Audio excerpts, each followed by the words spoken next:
wa barakatuh. Que la grâce et la bénédiction d'Allah soient sur tout un chacun de nous. Chers frères et sœurs, comme nous allons le poursuivre, vous le savez déjà, le rappel du hadith du prophète Mohammed sallallahu alayhi wa sallam, celui avec lequel nous allons nous entretenir aujourd'hui, c'est celui retrouvé dans les recueils de l'imam Ahmad, le hadith 544 du premier chapitre.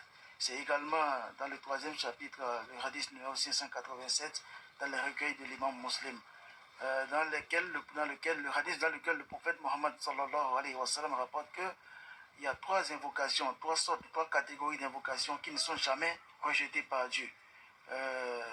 Trois catégories de personnes, lorsqu'ils invoquent Dieu, Dieu accepte forcément leur invocation. La première personne, c'est quoi? Al-Imam al-Andil, le devancier, l'imam qui est juste, qui applique la justice sur ses administrés. Ça peut être un chef d'État, ça peut être un chef de famille, ça peut être le responsable d'une ONG, en tout cas celui qui a déjà un groupe de personnes qu'il draine. Donc, s'il est juste, s'il est équitable envers ceux-là, tout ce qu'il demandera à Dieu, Dieu va le lui octroyer.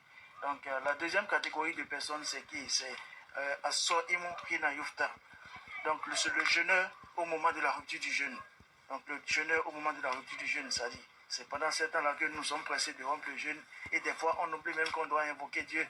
On oublie qu'on doit invoquer Dieu avant de rompre le jeûne. Et puis, on est pressé de mettre quelque chose. Alors que le prophète Mohammed sallallahu alayhi wa sallam, il nous a enseigné beaucoup d'invocations à faire avant de rompre le jeûne. Parmi lesquelles, Zahab al-Zama'u, Wabtalatil Uruk, wa Thabbat al-Ajru, Inch'Allah.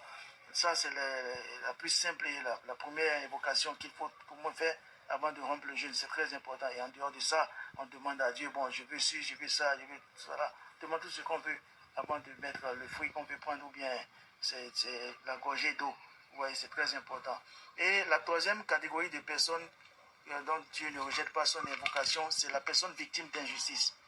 Al-Mazloum, la personne qui est victime d'une injustice. Entre ce qu'il dit et Dieu, il n'y a pas de barrage.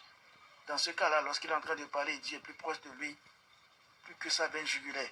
Donc c'est la veine qui est au cou là, qui est plus proche de notre corps. Ça là, on appelle veine jugulaire.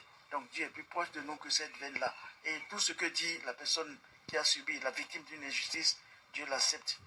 Vous voyez, donc c'est très important. Évitons de commettre l'injustice. C'est très important parce que tout ce qu'il dit, Dieu l'accepte immédiatement.